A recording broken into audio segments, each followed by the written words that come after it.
is good to hear that music again. Welcome back, everyone, to Stranded Over 90. I am a very bad head of haired Nick Hederick.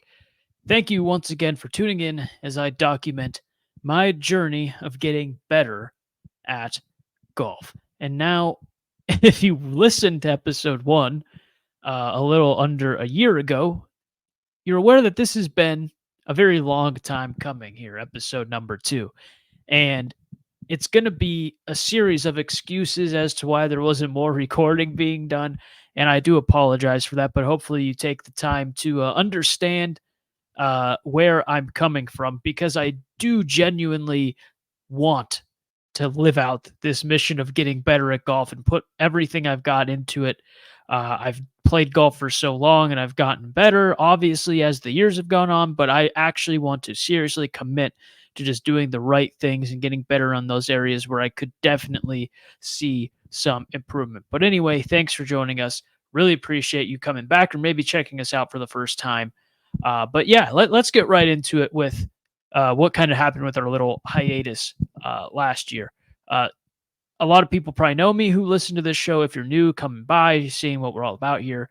I did get married last year, and with all the details that go into wedding planning and stuff, I just didn't golf as much. On top of that, golf's gotten really expensive, and I'm not hopefully being arrogant when I say it's not like I can't afford to golf, but with all the wedding expenses and stuff coming up, dropping $60 to go golf on a regular basis just wasn't feasible at that moment, not knowing how much certain things were going to cost and different expenses popping up here and there. It seemed kind of unnecessary to dip into savings and whatnot to go golf. That would have been a difficult argument for me to win at the time, and I didn't want to start any arguments. I didn't have to during that time frame. But anyway, I golfed once last year, which is laughable when you consider that I started this show with the idea that I just presented to you a few minutes ago to talk it up that much and then only go out and golf one time. It stunk. I hated it, but what happened happened. I got married and I'm incredibly happy, and it was a wonderful day and a wonderful summer. And did it stink I did golf? Of course it did. But I mean, so many great things happened where I'm not going to hamper on it too much. But I do realize how dumb I sound for starting all of this and then not golfing more than once on, if you listened to the first episode, an event that ended up getting rained out before I even got done with the front nine, my one and only golf outing last year. But I did honeymoon in South Carolina in Kiowa Island. We were probably the poorest people there as I drove around in my 2014 Chevy around a series of Porsches and Range Rovers and Teslas. But I did get to eat like a king thanks to some of our great family friends who gave us some gift cards for the resort we were at. Got to see the Ocean View golf course. I think it's the Ocean course actually, but it's the Ocean Room. Maybe I can't remember exactly. Ate at the Ryder Cup bar, saw some of the most beautiful golf courses I ever could have imagined seeing. And it was just incredible to walk around and see and take them all in, breathing that ocean air, looking at some of the most beautiful golf courses known to man. And it makes you kind of wonder why you're here in Pennsylvania playing at courses where the grass is like dirt for more than half the summer. But anyway, an incredible experience seeing all of that and taking all that in, seeing some really cool golf memorabilia. And it was just wonderful, wonderful experience. But this summer is all about actually golfing more, getting better at the sport, growing at the game that I've loved for a long time, but haven't given that attention to that it deserves. So I'm taking things pretty seriously this year. Over the winter, been working out 3 or 4 times a week. I know that's not the be all end all, but I've been getting into shape, been working the right muscles, and it feels good. Like working out has felt so good. And I know that probably sounds like a really obvious statement, but just the days where I work out versus the days where I don't, I just feel so different. And it's really improved my overall mood and things as well. Just working out, taking that half hour, 45 minutes, 3 or 4 times a week to just zone in, put on the headphones and get to work. And it feels great. And once this weather gets warmer out here, hit some plastic golf balls, maybe work on the chipping a bit out in the little small splotch of backyard I have at my rental here.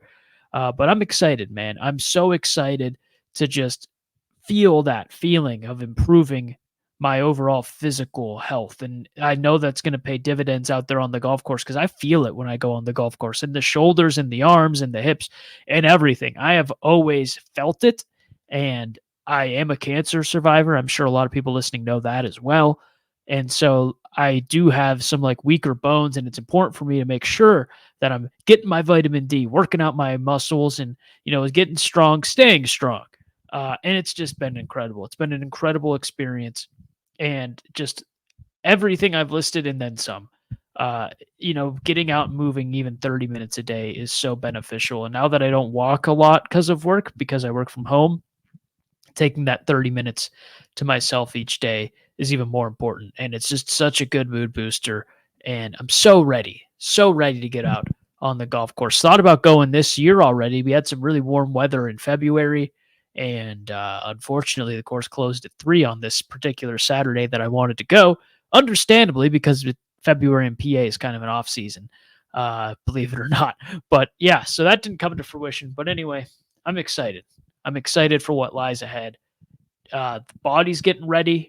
I still grunt like an old man when I get up sometimes, but I promise you, I'm getting there. I'm getting there. So, with that being said, what are the goals for this year? What do I want to get better at? I remember what goals I set out last year.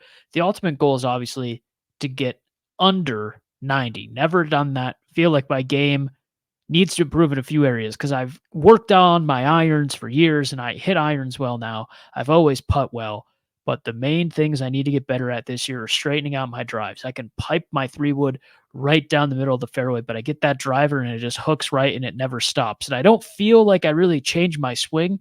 So finding that out and addressing that and attacking that is probably the biggest thing that I've circled so many times on my goals for the year kind of checklist that I've made, because straightening out my drives is going to open up my game so much more. Getting those good drives, getting them on the fairway or, in the thinner cut of the rough along the fairway, it's going to be huge. And I plan on playing some tighter courses this year, including one that we're going to let you in on a big little piece of stranded sports news here in a little bit. But I mean, got to be able to play those narrow holes well.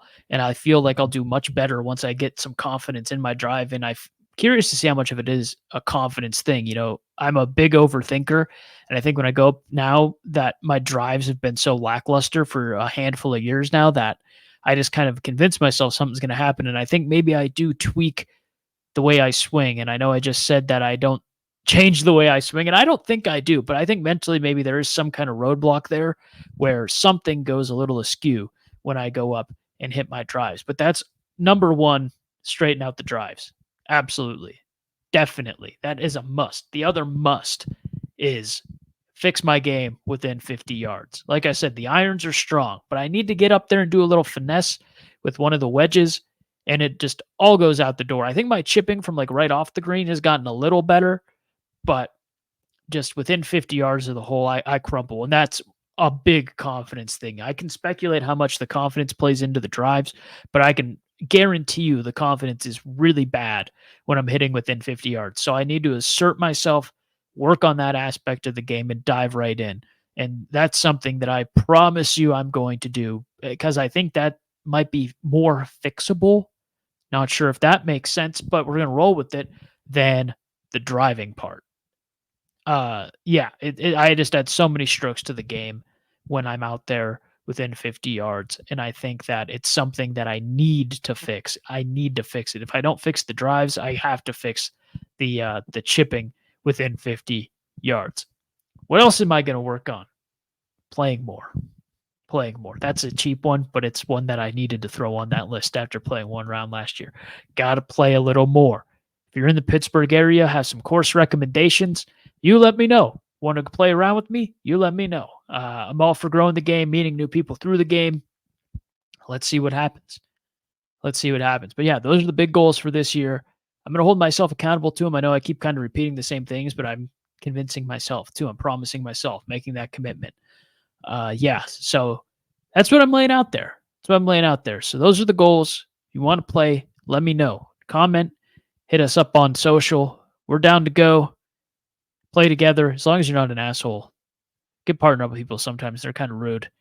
I'm out there to have fun, but also take it seriously enough, but not seriously where I'm getting pouty over dumb things like the old guard likes to do out there on the golf course. But anyway, want to go to a golf tournament too this year. I don't want to call that a goal, but I do want to go to a golf tournament of some kind, whether that be the PGA event in Columbus, can't think of the event name. There's a live event in West Virginia. There's a couple I have circled. Probably wouldn't go for the full thing, maybe just a Saturday, Sunday kind of deal. But yeah, any golf tournaments within reasonable driving distance of the Pittsburgh area, please let me know. I'm putting a lot on your hands, I know, but please let me know if there's anything I should go check out because I really want to see some live golf this year and take it all in, see some of the biggest names in the sport and kind of watch and ooh and ah. It's always been on the sports event bucket list and I've never done it. And like they say, no time like the present. No time like the present. But yeah, a little quick one today. Really excited about what's to come. I alluded to kind of in an odd way, a course that you'll be hearing a lot of recently. Stranded in Pittsburgh next week. We're going to have a huge announcement about an event that we're going to be doing. You can probably guess what it is based on the fact that I'm teasing it on this podcast, but huge event, probably the biggest thing we've ever done. And I'm so excited to do this for so many reasons that I cannot even begin to tell you right now. But yeah, man, I'm stoked for this upcoming summer for the golf season, and hope you join me for the ride. So yeah, this has been Stranded Over 90. I've been Nick. You've been wonderful, and thanks for listening to me ramble on to myself for these last 12 minutes. Take care of yourselves. We'll see you out on the links. Hey.